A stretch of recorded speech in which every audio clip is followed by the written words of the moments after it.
Senin 11 April 2022, DPRD Kabupaten Lebong menggelar rapat paripurna nota pengantar Raperda tahun anggaran 2022 dan LKPJK tahun 2021. Turut hadir Bupati dan Wakil Bupati Kabupaten Lebong, para kepala OPD dan tamu undangan serta 15 dewan yang hadir pada rapat paripurna hari ini, 10 diantaranya izin. Dalam penyampaian nota pengantar, Bupati Lebong mengatakan akan mengusulkan beberapa raperda, yaitu diantaranya sanitasi dan prokes yang akan dibahas kepada DPRD Kabupaten Lebong. Di lain sisi, ada pun pertanyaan yang dilontarkan para insan pers terkait raperda prokes ini, yaitu mengapa baru tahun ini diusulkan pada saat COVID mulai mereda.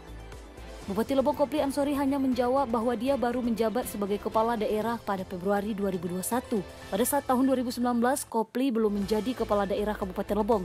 Maka pada tahun 2022 ini, raperda prokes baru diusulkan ke tingkat dewan.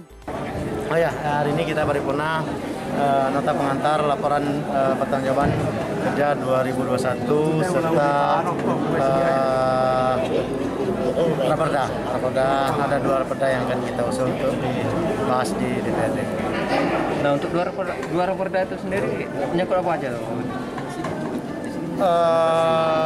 Sanitasi sama peralatan prokes.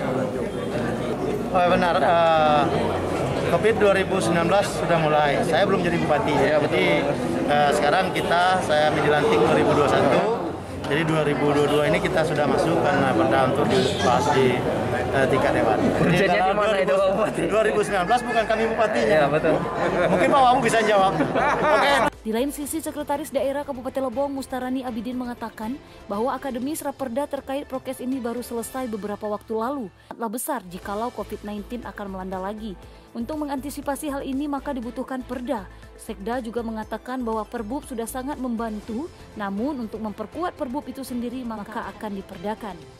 Ya, baik, terima kasih. Memang hari ini kita pengajuan itu karena memang naskah akademisnya itu tidak bisa secepat yang kita perkirakan.